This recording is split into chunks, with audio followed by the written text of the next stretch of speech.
Welcome to Beyond the Books, where we will do a vocabulary deep dive for the wild robot. We'll explore some of the challenging words Peter Brown uses to bring Roz's island to life. At the very beginning of our story, a huge storm sinks a cargo ship, leaving broken boxes and robot parts scattered all over the rocky shore. This messy wreckage is called debris, which means the scattered pieces of something that has been destroyed. If you want to use even bigger words for this kind of sea trash, you can call it wreckage or flotsam. When Roz's warming fire gets out of control, the dangerous flames quickly engulf the wooden lodge, trapping the poor animals inside. To engulf something means to completely surround or swallow it up, just like the giant fire covered the whole shelter.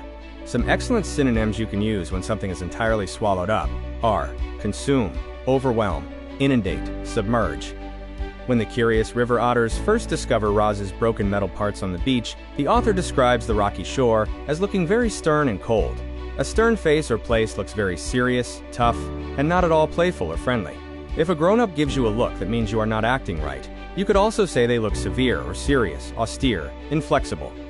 As Roz explores the rocky beach, she sees a tiny crab scrambling away, its wet shell glinting beautifully in the warm sunlight. When something is glinting, it means it is catching the light and shining with quick, bright flashes.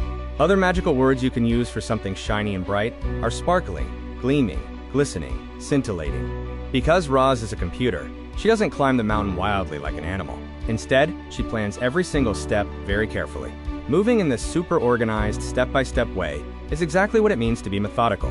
Other fantastic words that mean doing things carefully and by the rules are meticulous and systematic.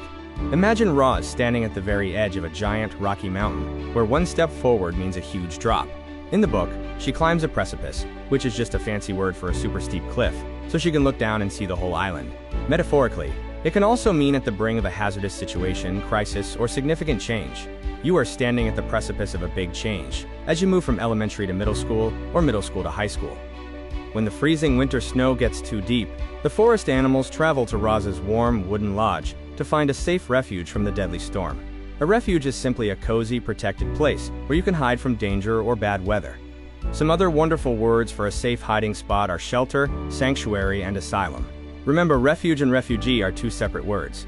While Roz is resting under a tall tree, mischievous squirrels start dropping sticky pine cones on her head, making them a huge nuisance.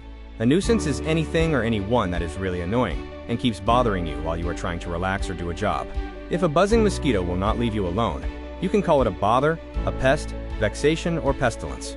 When it is time for Bright Bill the Goose to learn how to fly, Roz puts him through a rigorous training program so his wings get super strong before winter. Being rigorous means doing something that is very tough, exact, and takes a whole lot of hard work.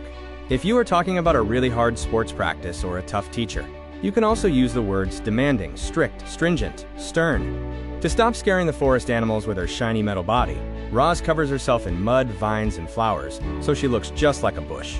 This smart trick is called camouflage, which is when you wear a disguise to perfectly blend into your background. Two other awesome words for hiding in plain sight like this are concealment and disguise. When Roz first tries to say hello to the island animals, they are not nice to her at all. They growl, run away, and act very hostile. Being hostile means acting like a grumpy enemy instead of a welcoming friend. Another way to say this is belligerent or antagonistic to describe a bad guy who is picking fights. Life in the wild can be messy, and sometimes the animals get cuts or scratches that start festering, which means they get gross, gooey, and infected. It is the author's way of showing us that the island isn't perfectly safe and clean like a robot factory. You could use the super yucky synonyms putrefying or blistering to describe a wound that is rotting or oozing.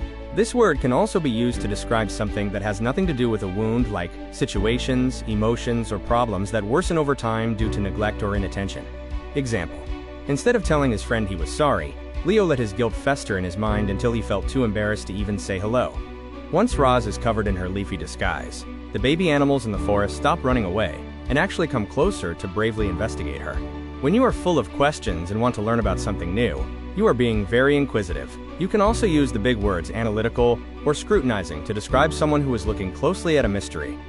Before the freezing winter arrives, the bears and other forest animals have to eat as much food as they possibly can, so they do not go hungry in the snow.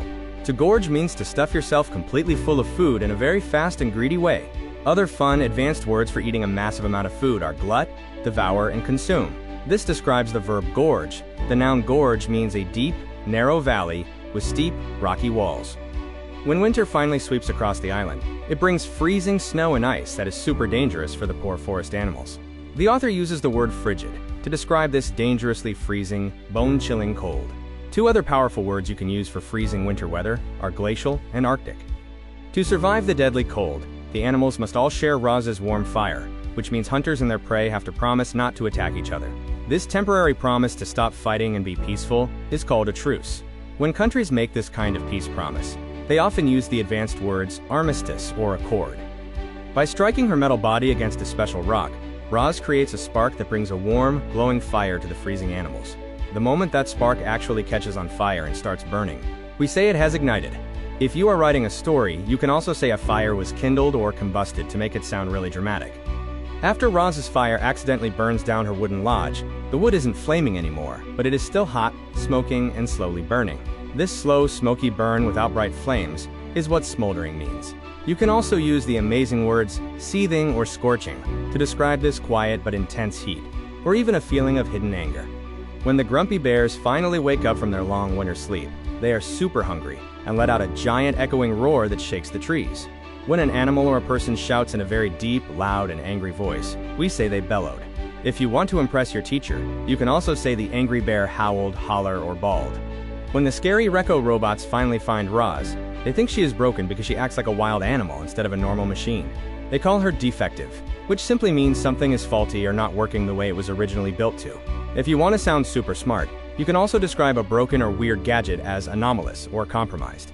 Near the end of the story, the scary RECO robots show up to take Roz away, and they are completely ruthless because they do not care who they hurt to get their job done. Unlike Roz, who learns to love the animals, a ruthless robot has zero kindness or pity in its cold metal heart. If you want to use other powerful words for a villain who never shows mercy, you can call them cruel, unforgiving, callous, ferocious. After a giant, scary battle with the enemy robots, poor Roz is left with her metal arms and legs completely crushed and twisted. When something is bent, broken, and ruined completely out of its normal shape, it is mangled. Other powerful words to describe a machine or toy that has been terribly smashed up are mutilated, disfigured, and crushed. After a huge battle, Roz is badly broken, and it becomes vital for her to protect her computer brain so she doesn't lose her memories. When something is vital, it means you absolutely need it to survive, just like humans need water and air. Two awesome synonyms for something you cannot live without are imperative and indispensable.